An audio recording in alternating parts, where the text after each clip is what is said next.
Jæja, eigum við ekki að ganga til sæta og fara að hefja að leika hér. Ég verð eiginlega að endurtaka versta brandara sem ég hef nokkuð heyrt í þessu húsi. Ég hef sagt hann oft síðan af því að hann var svo rosalega vondur að hann verðskuldar það að lifa eilífu. Og það var eitt af höfuðskáldum þjóðarinnar, Sjón, sem sagði hérna brandara. Þá vorum við með ljóðahátíð hér í húsinu og vorum í frystiklefanum. Og ég kynnti Sjón og hann kom upp og það sem hann stóð, fínn eins og hann nú alltaf, klæddur og virðulegur, bókmenntalegur.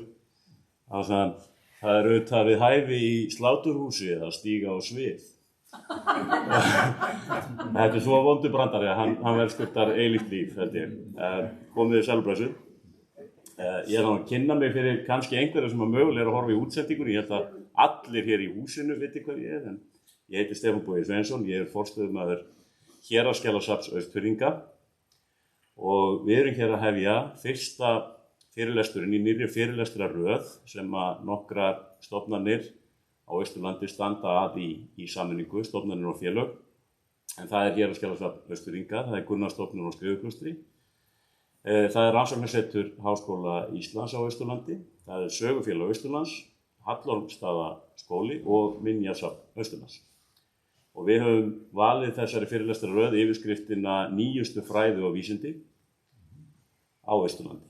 Og það nú alltaf, mér finnst alltaf svolítið skemmtilegt að tala eitthvað nýjast í tengslum við sagnfræði það sem gamalt en það auðvitað þannig að það alltaf þegar verið að rannsaka, þá verið að uppgötva nýja hluti það sem gamalt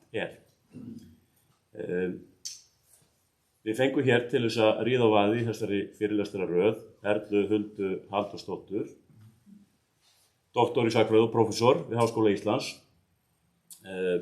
Hún hefur 10 ár eða svo, eða meira, verið að rannsaka bréfasafn Páls Pálssonar frá Hallfreðsstöðum og ég rakst á þetta í einhverja af þeim greinum sem hún hefur skrifað og hefur síðan langað mjög mikið til að fá hana hingað austur vegna þess að maður nú kannski stundum hættulega upptekinn af því sem er austfyrst, það sem sér okkar. Það var málþing bókmenntasögu á Breiðdalsvík og ég hafa skammaðist mig fyrir að í fyrirspurnatíma að fara að spyrja sérstaklega eitthvað sem væri austfyrst og eitthvað svona sér en þau hugguðu mig þar og sögðu að það sem væri lokal væri í tísku. Og þannig að það víst allt í lagi að setja hluti í staðbundið samhengi og þarna heilmikið safn heimilda sem okkar, þetta mikið til, ættað af Fljótsdalshéraði og austfirst og austfirskur menningararfur. Þess vegna mjög gaman að fá Erlu Huldu til að kynna þetta hér á Austurlandi. Áður en að ég leyfi henni að taka yfir svið þá ætlaði ég bara að nefna það að hér engin aðgangseyrir innheimtur en það lítil dós á borðinu þarna aftast og ef einhver á aukaseðil þá má alveg gauka í þessa dós. Við höfum haft þetta á fyrirlesturum að taka við frjálsum framlögum þannig að ef ykkur finnst Erla þetta mjög skemmtileg og fróð þá náttúrulega setjið meira í dósina eftir því sem efnið gefur tilefni til. Ég held ég sé búinn að segja allt sem ég ætlaði að segja og miklu meira. Erla Hulda, gjörðu svo vel.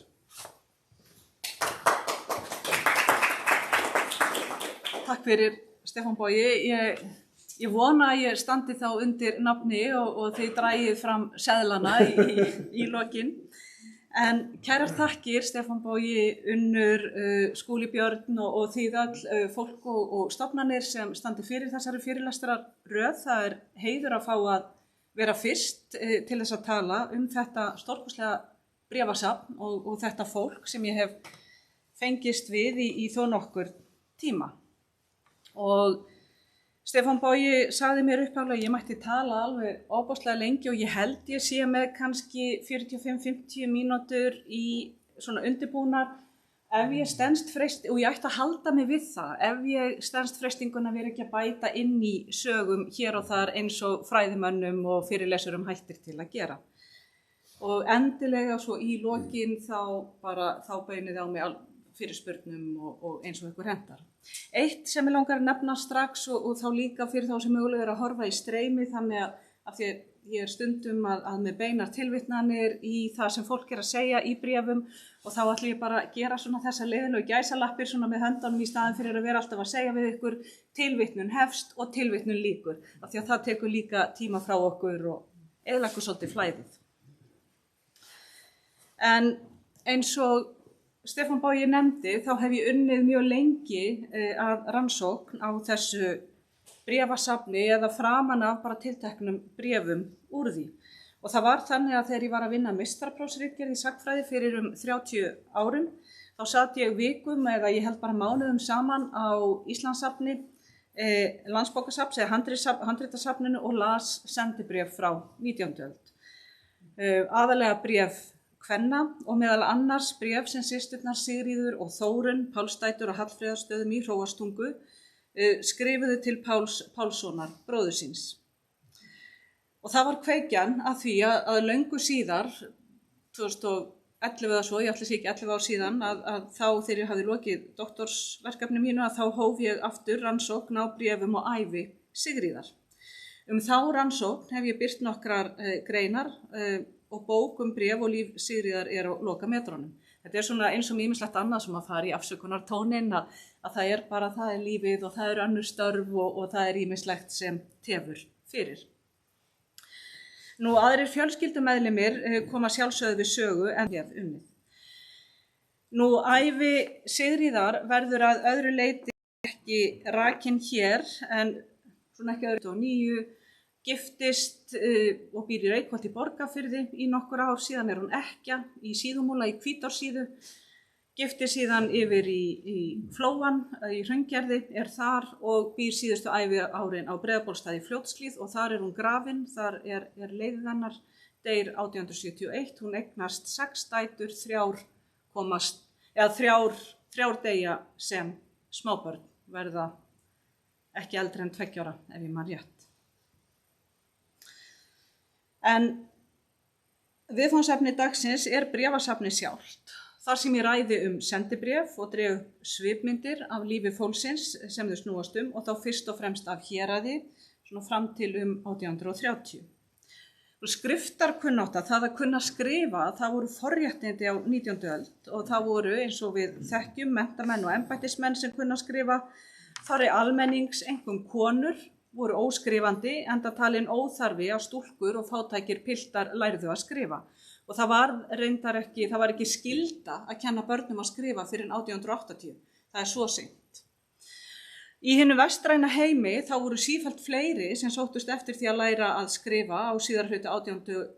aldar og upphafs áratugum þeirrar 20. og Ísland var engin undantekning í því og það er talað lýðræðisvæðingu skriftar í þessu samhengi. Það er engin leið að fullyrða hve margir voru skrifandi á Íslandi á fyrstu áratugum 19. Kyn þeirra, þeir eru spurðir það í þessum spurningalistum. Vandinn er sá að þeir svara ekki hreint út allir. Það eru alls ekki allir sem svara með tölum eins og er gert í Kirkjubæjarsókn 1839 og þá sjáum við að það eru 1/3 partur af fullorðnum sókninni sem Hallfreðastaðir tilheyra og þetta er eftir að Sigríður Pálsdóttir og þær systur og þau börnin er að læra að skrifa löngu síðar.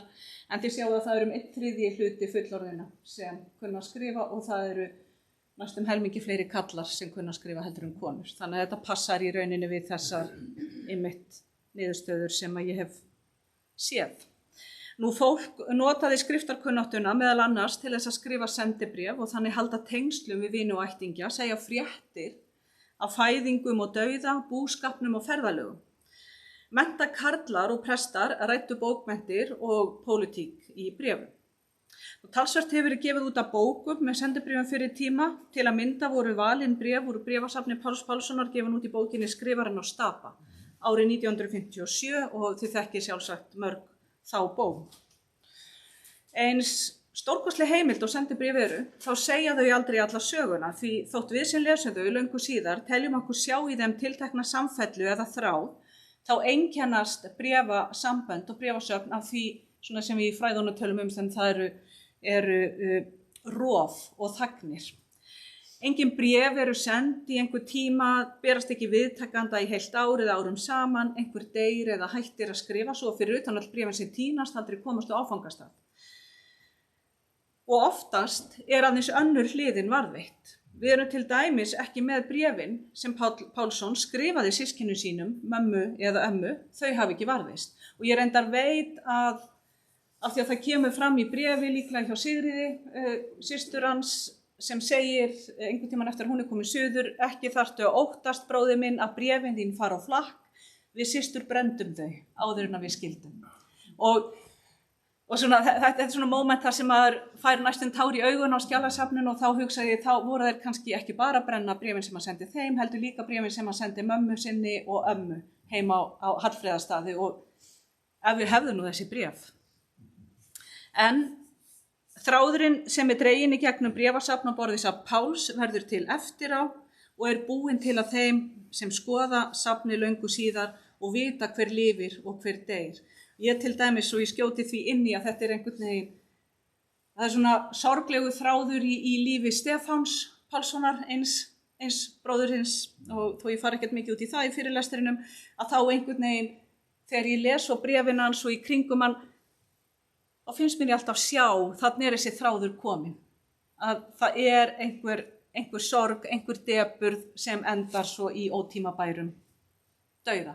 Og þannig að af því að ég veit hvernig þetta fór, ef þetta svona skiljanlegt hjá mér. Nú bréf eru þar að auki háð sambandi bréfritar og viðtakanda, það ræður því hvað skrifað og hvernig. Mörg dæmi eru í bara bréfasöfnum almennt mismunandi stíl og efnistök eftir því hver viðtakandinn er. Þar sem við erum með bréf frá sama bréfritara til mismunandi fólks að þá sjáum við oft mjög mismunandi stílbrögð. Þannig að í þessu samhengi talað sviðsetningar að bréfritari seti sig á svið í bréfum og sýni þar aðrar hliðar, aðra sjálfsmynd en þá sem hann hefur eða sýnir í daglega lífinu. Og við þurfum ekkert að hugsa mjög djúpt til þess að skilja þetta af því að við getum nú bara hugsað samfélagsmiðla og hvernig erum við þegar við hittum ókunnuga og tölum við þá, hvernig erum við fjölskylduna og við erum alltaf að setja okkur á svið og fólk var líka því áður fyrr. Nú stundum hefur bréfum verið líkt við samtala á pappír enda vísa bréfritarar oft til þess að þeir tali við viðtakandan. Það gerir Sigríður til dæmis í bréfi sem hún skrifa til Páls bróður síns á nýársnótt 1828 og segir að það hljóti að vita og gott að byrja blessað nýjárið með því að tala við þig. Hún segir tala. En hún veit að þetta er ekki raunverulegt samtal því þótt hún sé ekki langt frá Páli í þöngunum líkaminn svo þungur að fylgjast með. Þannig að hún veit eins og við vitum að þetta aldrei raunverulegt samtal af því að það þú skrifar eitthvað í bréf, svo sendur það og það tekur vikur og mánuði og svo kemur svarið, þannig að þetta alltaf samtal sem einhvern veginn eftir á. Já, upp úr 1820 voru jafnan 3 póstferðir Austurland, vetur, sumar og haust, sem sagt opinberar póstferðir. Ferðirnar gátu tekið mislangan tíma vegna veðurs og færðar en vetrarferðin stóð yfirleitt frá því í janúar og fram í mars.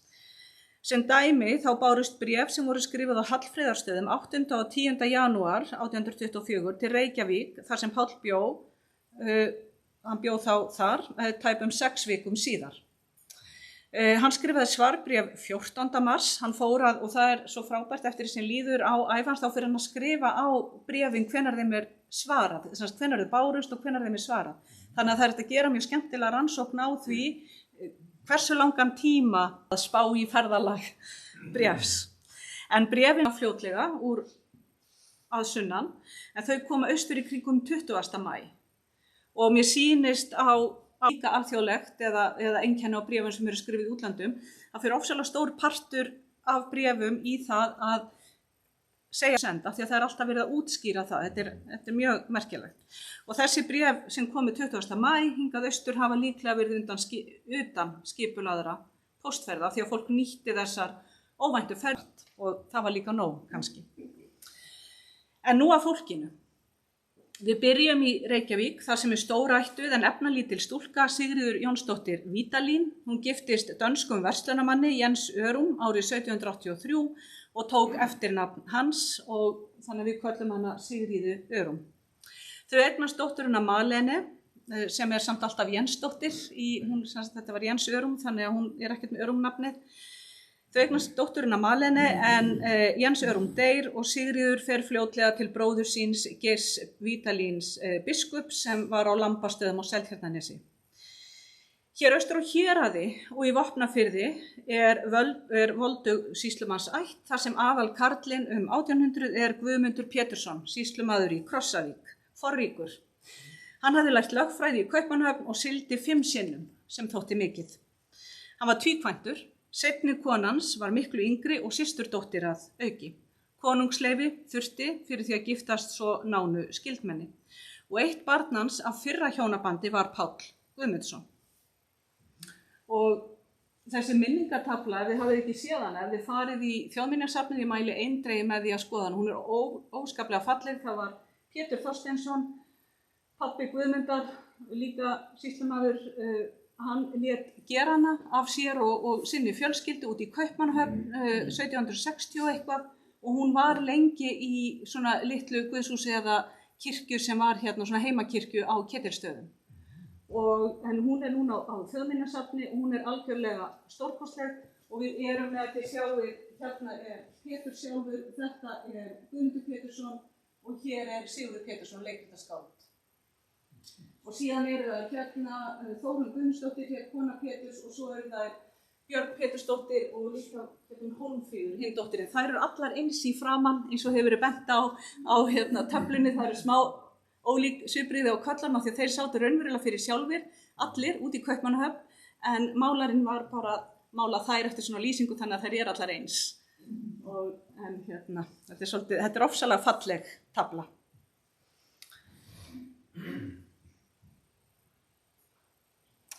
En já, sýslumannssonurinn Páll, sem sagt sonur Guðmundar Péturssonar, lærir lögfræði í Kaupmannahöfn 1800 en svo tíma á heimili Geirs biskups. Þar hittir hann Malene, Jansdóttur og þau fella hugi saman og þeim fæðist óskilgetinn sonur 7. mars 1806 og hann var skírður Páll. Þau giftast sama ár og flytjast hingað austur þar sem Páll eldri, sem Páll Guðmundsson, tók fljótlega við sýslumannsembættinu af föður sínum. Ungu hjónin komu sér fyrir á Hallfreðarstöðum í Hróarstungu. Og með þeim austur flutti móður Malene Sigríður Ørum. Á Héraði átti Páll stóran frændgarð og svo var þetta fólk allt tengt í gegnum giftingar, skyldleikagiftingar vekja athygli, ekki bara Guðmundur Pétursson sjálfur, heldur giftist dóttir hans af seinna hjónabandi móðurbróður sínum. Sem sagt systursyni Guðmundar. Eða eins og Sigríður Ørum skrifaði Páli, dóttursyni sínum, þegar hún sagði hann að hjónabandi Sigríðar Guðmundsdóttur frá Krossavík og Sigfúsar Árnasonar frá Kirkjubæ. Þetta dæmi sem ég var að nefna, þá sagði hún þetta fólk giftist ei úr ættis.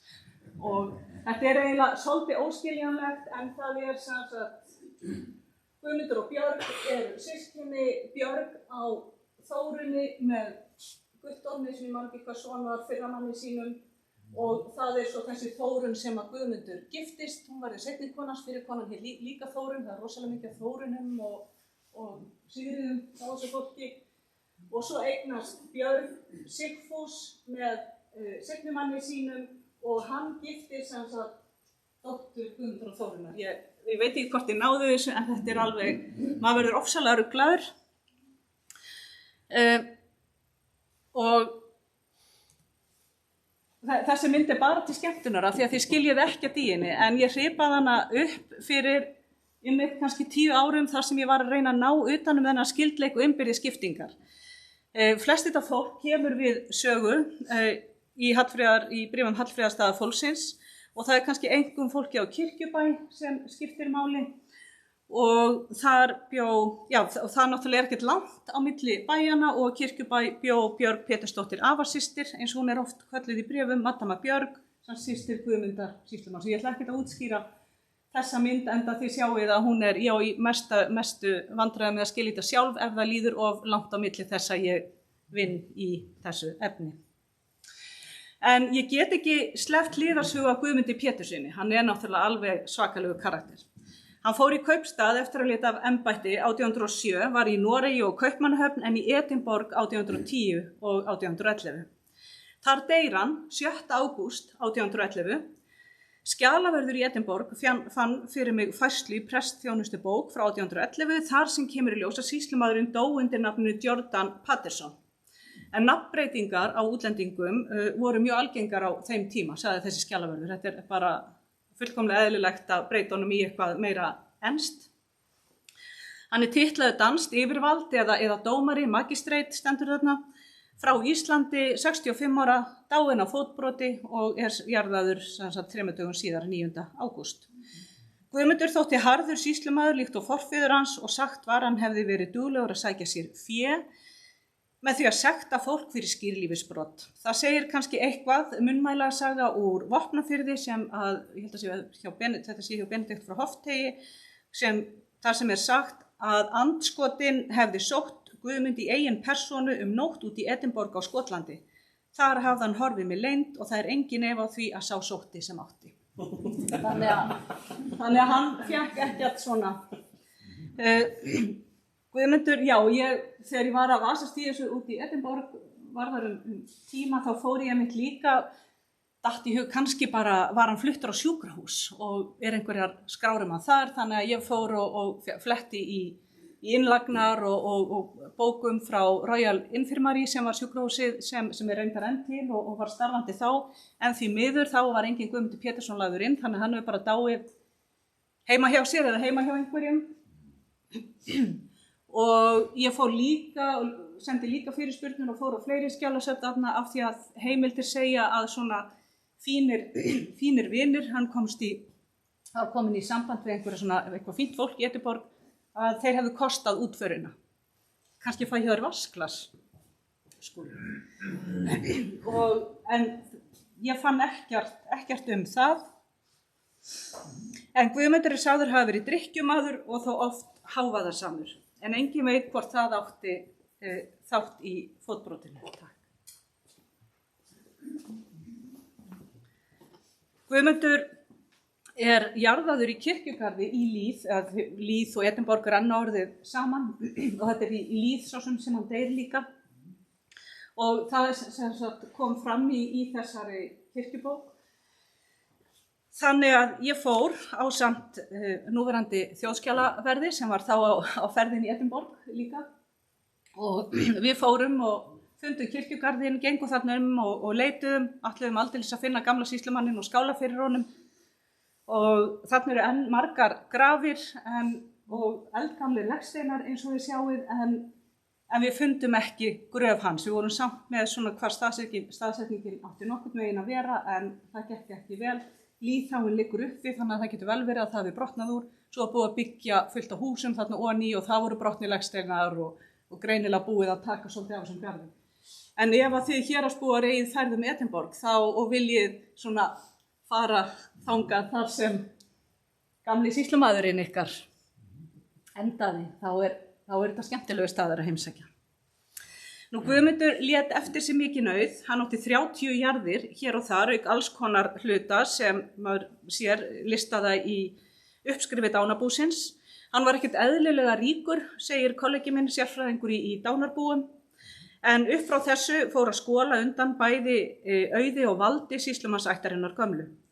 Sigríður Pálsdóttir, barnabarn hans, ýjaði oft að því í bréfum að hún og hennar systkini hefðu lítið notið Krossavíkur auðsins eða lítið notið Guðmundar ríka eins og hún segir stundum. Þannig að þetta svona, það einhver sársauki, það einhver bitur, það reiði í Sigríði. Strax þegar hún á héraði og það heldur áfram. Eitthvað gagnvart sömu fólkinu hennar allavega.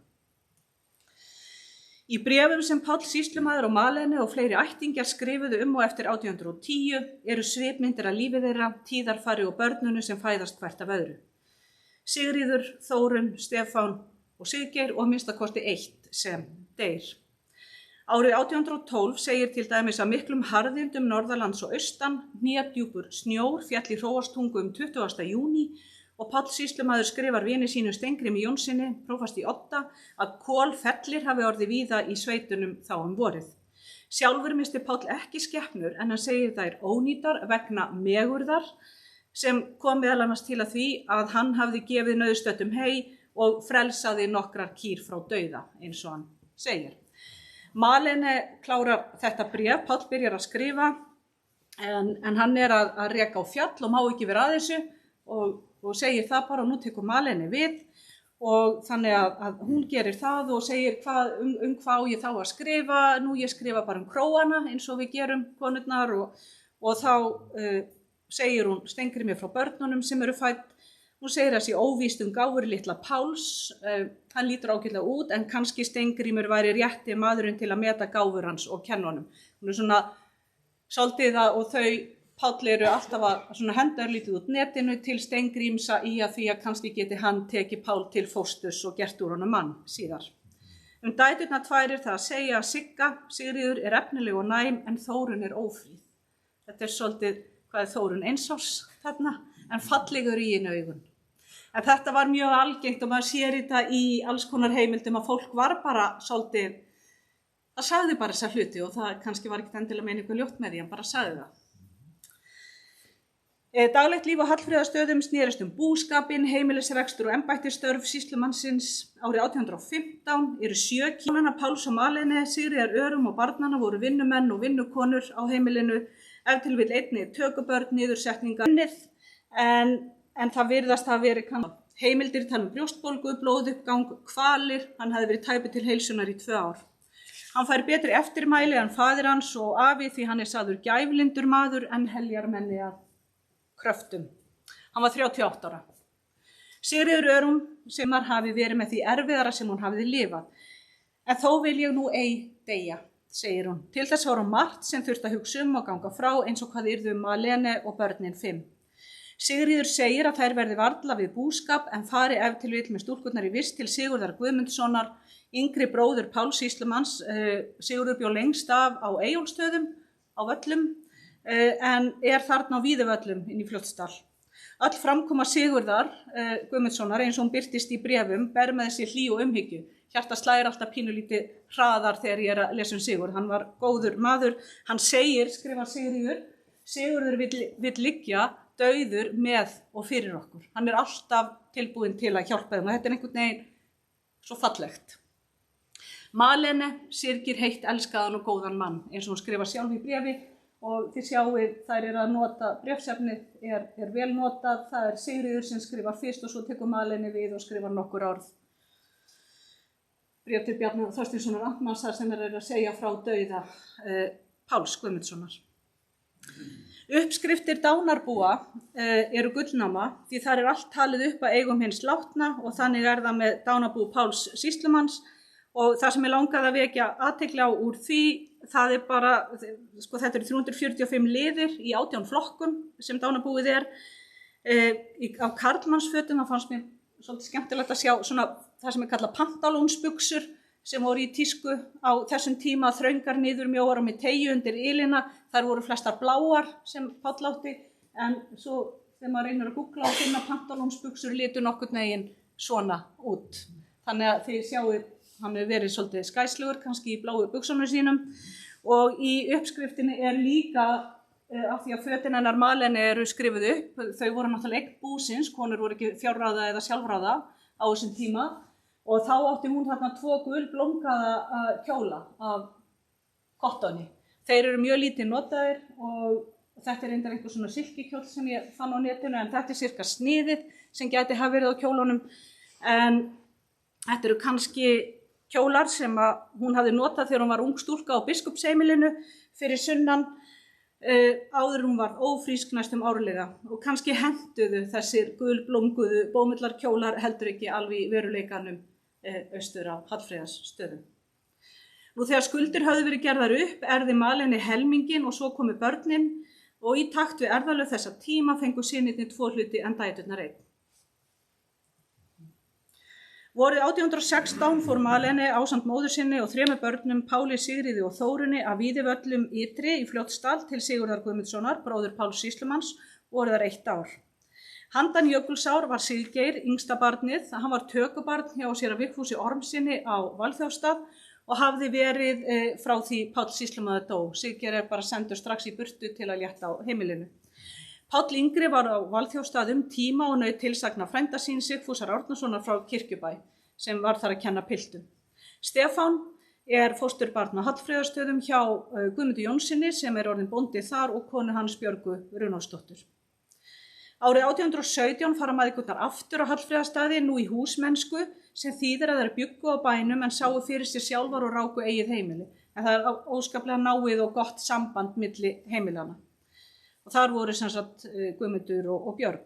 Páll yngri, 11 ára, sendur suður í Odda á Rangárvöllum til fósturs og mennta hjá Steingrími biskupi og Valgerði Jónsdóttur konu hans, ríkustu konu landsins, ekki Hannesar Finnssonar biskups. Steingrímur og Valgerður ráku vinsælan heimaskóla fyrir pilta í Odda. Páll var hjá þeim til ársins 1823 þegar hann útskrifaðist og gerðist á skrifari Bjarna Þorsteinssonar amtmanns á Arnarstapa. Öfugt við flesta vini sína fór Páll aldrei til Kaupmannahafnar til frekara náms og hann giftist aldrei. Ástríða hans voru bækur, handrit og sendibréf og hann dó 1877. Og það tímabært að varpa upp mynd af systkinunum, Þórunni, Páli, Siggeiri og Stefáni, og þið sjáu þennan tóma ramma, það bara engin mynd til af Sigríði. Hún hefur allavega ekki komið fram, hún hefur kannski verið tekin einhvern tímann, en hún þótti, þið sjáuð að það sterkur svipur, ekki síst með Þórunni og Páli. Sigríður þótti mjög lík Páli. Þegar Sigríður ríður suður þá mætir hún Tómasi Sæmundssyn í Ljósavatnsskarði og sem var á leiðinni eitthvað norður, og Tómas skrifar í bréfi til Páls: ég hitti systur þína í Ljósavatnsskarði, ég þurfti ekki að spyrja hana til nafns, ég þekkti hana af því hún var svo lík þér. Og hann spurði bara hvert ertu að fara og hún sagði að Laugarnesi. Þetta allt svona ofsalega fallega skrifað. Og þannig að við getum ímyndað okkur að kannski hafi Sigríður verið svipuð og reyndar þegar hún fær þessa mynd af Þórunni, senda í bréfi, þessi mynd tekin 1865 eða 6, að hún send til Sigríðar og Breiðabólstað í Fljótshlíð og þá segir tengdasonur hennar þar að Þórunn og Sigríður séu næstum alveg eins nema Sigríður sé illilegri. En það var svona ákveðin húmor, þau voru alltaf svolítið að Skúli Gíslason á Breiðabólstað og Sigríður, þau voru svona alltaf svolítið að stríða hvort öðru. Þannig að hérna eru þau systkinin. Nú, brottför Páls markaði upphaf viðamikilla bréfaskipta hans við fjölskyldu og vini fyrir austan og eftir því sem hann eltist bættust fleiri við og mörg þessara bréfasambanda entust svo lengi sem báðir aðilar lifðu og safnið sem sagt varðveitt á handritasafni Landsbókasafns. Nú, sendibréfin spanna 60 ár en ef við horfum á aldur þeirra sem skrifa og hugsum reynslu þeirra og þekkingu þá náttúrulega erum við með svona miklu lengra tímaspann. Úr hvaða jarðvegi, þar sem við getum hugsað reynslu fólks, þekkingu og slíkt og úr hvaða jarðvegi þetta fólk hafi sprottið. Þau elstu eins og amman, Sigríður Örum, eru fædd 1753 og síðan og þau eru ekki hérna inn á þessum lista, en svo eru systkinabörn Páls að skrifa honum þegar fram í sækir og þau eru fædd cirka svona 1830-40. Meðal annars Stefánía Siggeirsdóttir, dóttir Siggeirs og dætur Sigríðar og þannig að það til svolítið af þeim bréfum. Þannig að þetta mjög langt tímaspann. Í safni Páls 1600 bréf og bréfritar eru 165. Þar af eru 10 konur og það eru allar nema 3 tengdar honum fjölskylduböndum. Þannig að þetta svona svolítið kallað heimur. Og það fullt af bréfum héðan af héraði. Það Árni í Kirkjubæ, það Sigurður á Guðmundsson og Eyjólfsstöðum, Runólfur Guðmundsson á Hallfreðarstöðum sem verður svo hreppstjóri, ég man ekki á hvaða bæ, en hann að fá Páll bréf frá ýmsum hér fyrir austan sem fræðimenn héðan gæti auðveldlega nota til þess að varpa ljósi á kannski einhverja skemmtilega þætti eða hversdagi. Nú, stærsti einstaki bréfritarinn Sigríður, systir hans. Hún skrifaði 250 bréf á snepla eftir því sem mér telst til og hér sjáum við hvernig bréfin dreifar. Við sjáum hvað þetta eru fá bréf á ári. Þetta Þannig að við höfum í rauninni, þetta eru svo mikil brot bara sem við erum með af þessu lífi. Svo fjölgar þeim eftir því sem hún eldist, lífið verður einfaldara, póstsendingar eru auðveldari. Svo sjáum við líka gat þarna frá 1834, í rauninni nærða frá júní 1833 og fram í mars 1839, þá skrifar hún engin bréf. Það bara gat, þetta er meðan fyrra hjónaband hennar varir og málið er að eiginmaðurinnar Þorsteinn Helgason, prestur í Reykholti, hann var vinur Páls og skólabróðurinn Odda. Þannig að þeir þekktust þaðan, Þorsteinn skrifaði bréfin, Sigríður skrifaði ekkert þarna með hann.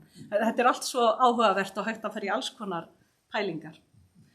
Nú, fyrstu bréfin sem Páll fær að heiman eru skrifuð jólin 1817, Sigríður Örum og Malene skrifa og Malene að auki 3 stutt bréf fyrir hönd þeirra barna sem voru á heimilinu, Sigríðar, Þórunnar og Stefáns. Bréfin eru hvert með sínu sniði eins og mamma hafi reynt að ljá hverju barni sína rödd.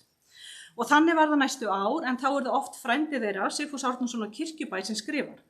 Hann reynist fólkinu sínu á Hallfríðarstöðum vel, svo fara þau að pára sjálf, Sigríður fyrst. Hún er elst þeirra sem eru heima og afsakar sig í bak og fyrirgefðu þetta ljóta klór. Systurnar hafi ekki góðan tíma til að æfa sig, það er nóg að gera og svo er mamma oft veik og getur lítið sagt þeim til. Strákarnir fá meiri tilsögn og kynjavítin í menntun barnanna er augljós, því þótt stelpurnar læra að skrifa og lesi smávegis í dönsku þegar á líður, þá eru möguleikar þeirra takmarkaðir. Fyrir strákana er bóknám í boði hjá prestum í stórfjölskyldunni eða vinum eins og Steingrími í Odda. Svo er það frekara nám í heimaskóla eða Bessastaðaskóla og kannski Kaupmannahöfn og eftir þá vonum embætti. Þetta veit Malene og til að koma sæmilega af í lífinu er mikilvægt að hafa stöðu og til þess þarf menntun. Þess vegna lætur hún söknuðinn eftir litla Páli ekki ná yfirhöndinni þótt hún skrifi hve mikið hún sakna hans. Hún faðmar barnið með orðum, kallar hann lambi sitt og besta Pál sinn. Hún óskar þess hann væri horfinn til hennar en ýtir svo þeirri hugsun frá sér. Hún væri ekki náttúruleg móðir ef hún óskaði honum burt úr þeim góða stað, Odda. Það er þetta sem togast á, þú ert búin að koma barninu vel fyrir en móðurhjartað er í tætlum. Þetta er ekki auðvelt. En eins og ég vék að áðan þá eru bréfin fyrst og fremst svipmyndir eða sneiðmyndir, þau eru frá tilteknum degi eða stund þar sem öll fjölskyldan situr og skrifar bréf til Páls.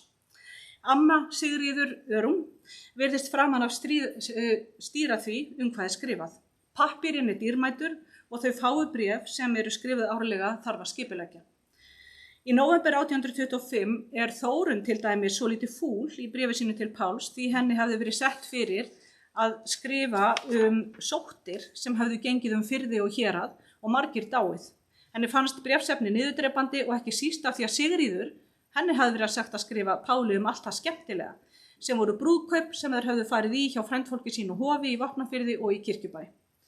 Við sama tækifæri skrifa Runólfur Guðmundsson á Hallfríðarstöðum og segir einfaldlega: Systur þínar segja mér að þær séu búnar að skrifa giftingar og sótt þá gekk hér í sumar, er þá í annað eftir handa mér en skrifum veður og vind sem vantir. Þannig að hann sér það. Talandi veður og vind, þá var veturinn 1821 til 22, hann var harður, miklu snjóar strax í lok september og eitthvað fenti af fé.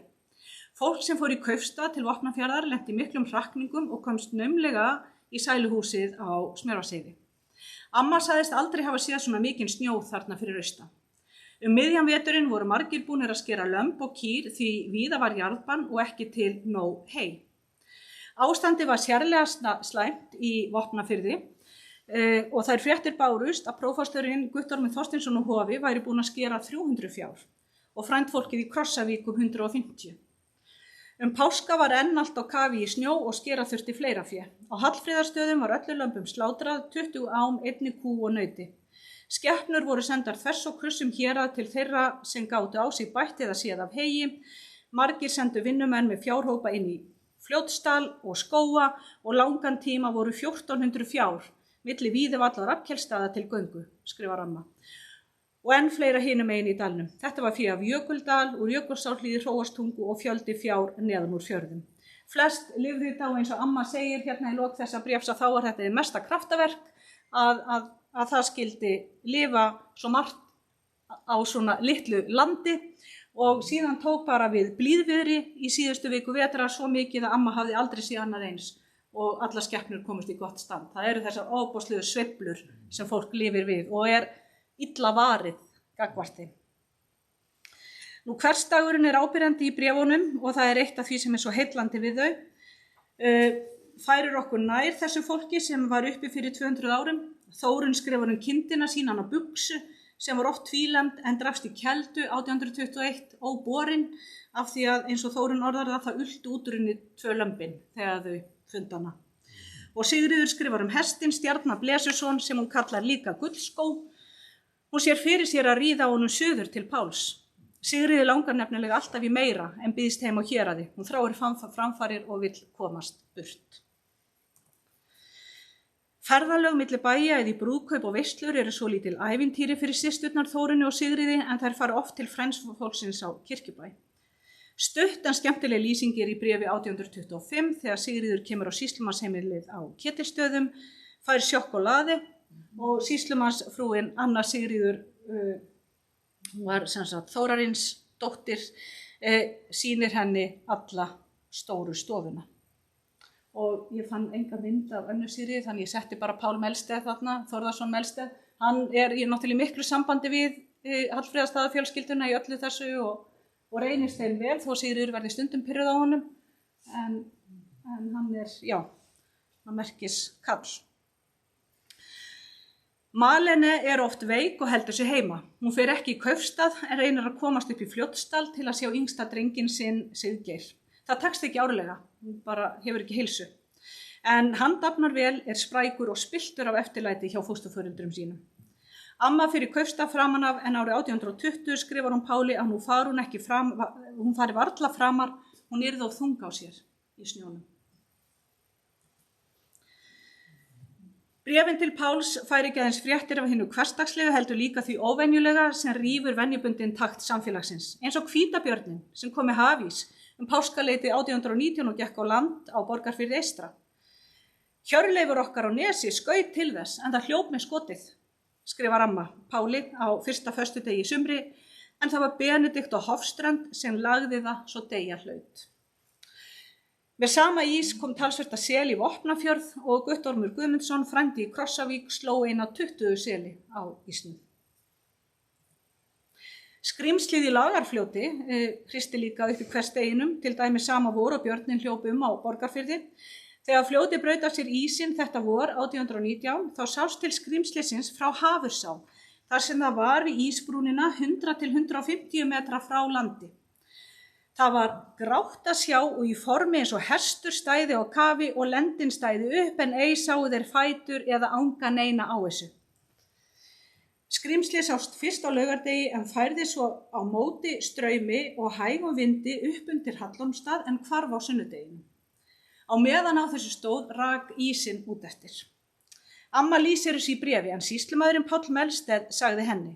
Sjálfur hafði hann sögun eftir einum þeirra sem sáu, þannig að þetta eru svona komnir nokkri liðir. En Sigríður, hún er svo lítið vantrúið og gerir svo lítið grín að kjarkleysi karlana sem fylgdust með ferðum skrímslisins. Einn vildi skjóti í það en hinn ekki. Engin bátur var til á Hafursá en það kom ekki að sök að mati ömmu. Því, eins og hún segir, þeir hefðu valla vogað sér út að því þar þessir eru engar kempur, nema það hefði verið hemingur sem skjóta vildi. Í svo gott sem hverju bréfi er talað dauða nafnkenda eins og það er orðað og stundum sló dauðinn nærri Hallfreðsstaðafólkinu eins og þegar Sigfús Árnason frá Kirkjubæ, frændinn góði sem hafði hjálpað og kennt börnunum að skrifa og hjálpað Malenu og ömmu að skrifa mikilvæg bréf til mikilvægra karla, drukknaði í Lagarfljóti 1822. Hann kom að ferjustaðnum við fossinn og kallaði eftir ferjumanni sem heyrði til hans en ferjumaðurinn mætti svo hestinum sundvotum og sá hinum megin á bakkanum þegar hann fór yfir, þar lá reiðkápa Sigfúsar og vettlingar og talvarinn hefði ætlað að sundríða fljótið í stað þess að bíða ferjunar. Líkið flæddi upp í daginn eftir, Malene og Sigríður Örum voru við útförina. Sigfús var bæði sóknin og hverjum öðru sem til hans þekktu harm dauði. Nú, Dauðinn hélt áfram að kroppa í fólkið hans Páls, heilsa móðir hans var tæp, það voru endalausar lýsingar og svekkelsi í höfði, svekkelsi í hjarta, holbúkurinn bólnar, sem sagt hún alltaf einhvern veginn að þenjast út, leitaði til lækna, óljóst hvað er aðinni nema í einu bréfi í samhengi við allt annað. Þá kemur fram að Malene með sull.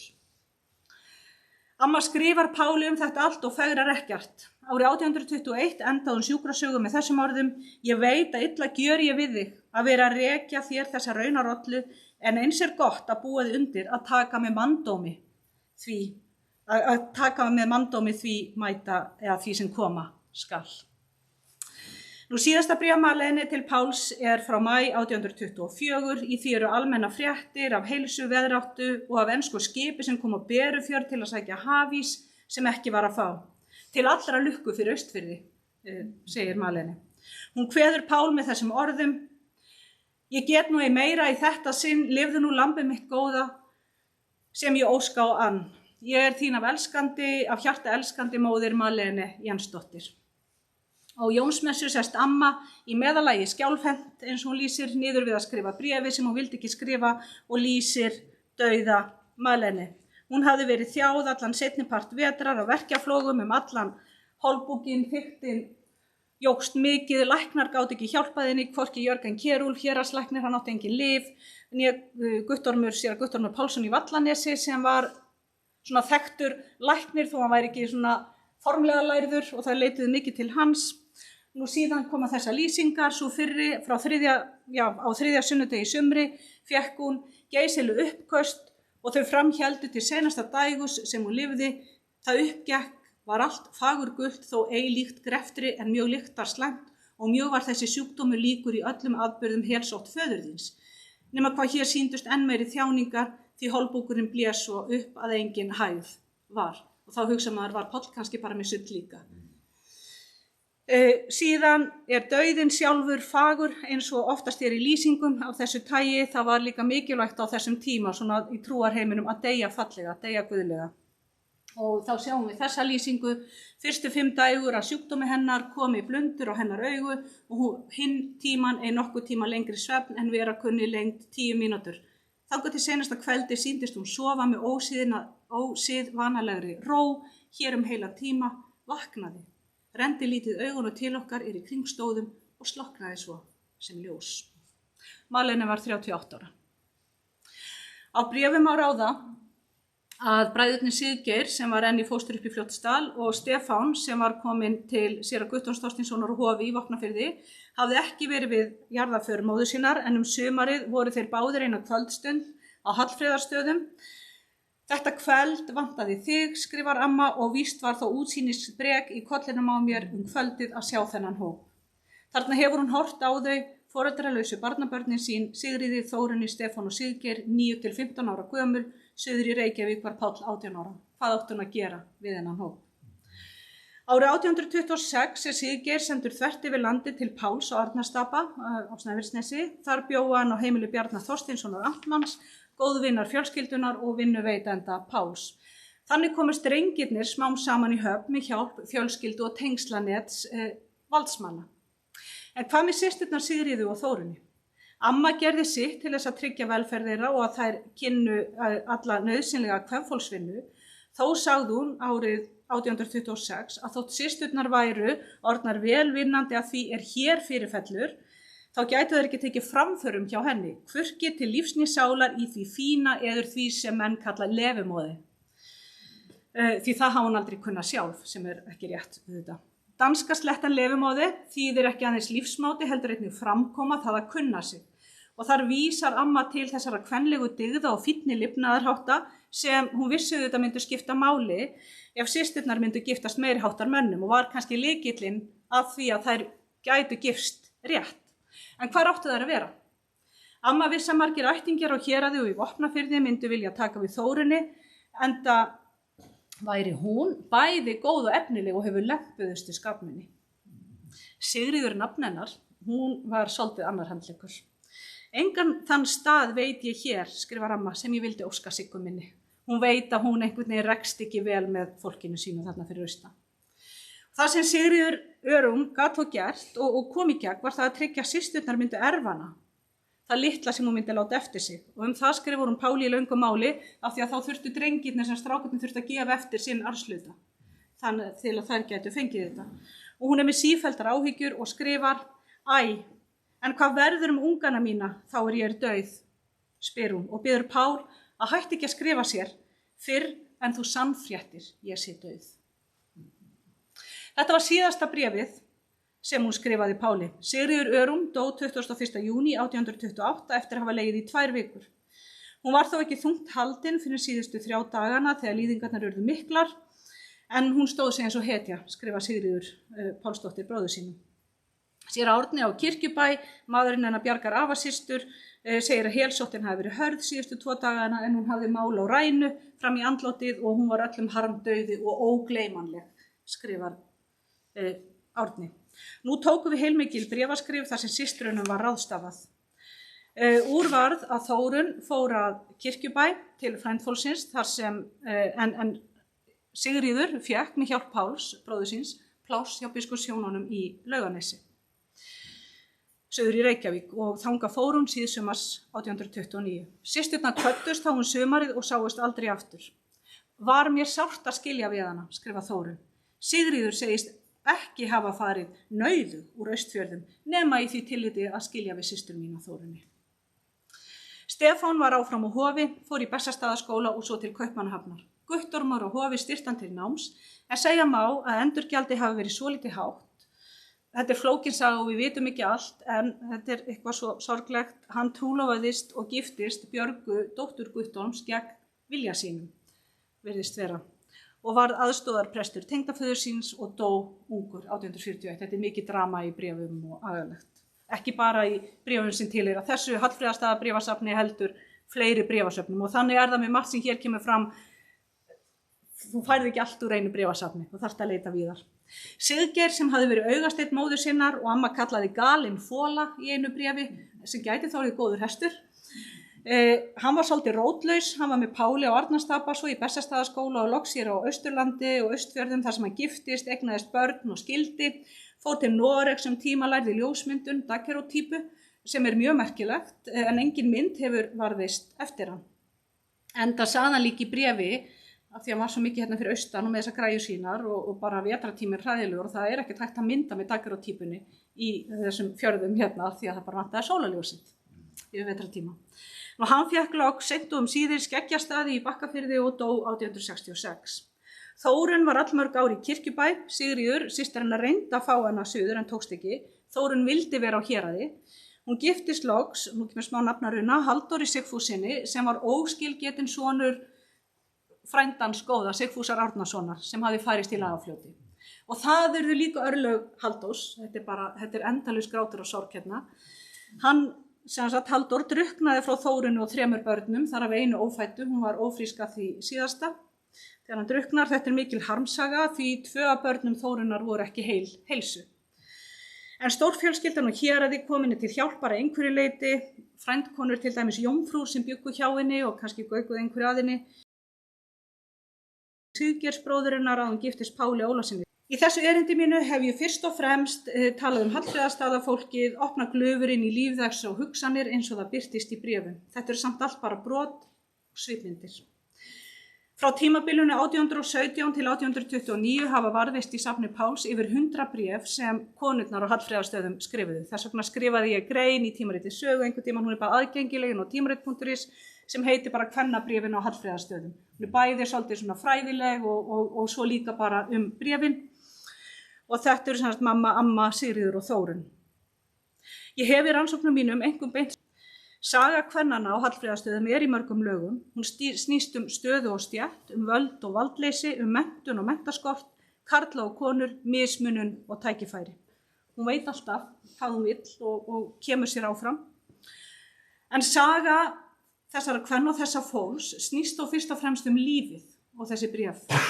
Að elska og missa, að koma börnum til manns, að lifa af í harðbýlu landi þar sem sullur var landlægur og tók maðurinn hefur kannski tekið Pál. Sigríður var sjálfsagt, já, það eru hræðilega lýsingar á því þegar þeir eru að stinga hérna í síðun á hann og ná út sulli 1850 okkar maðurinn hennar og Hjaltalín læknir.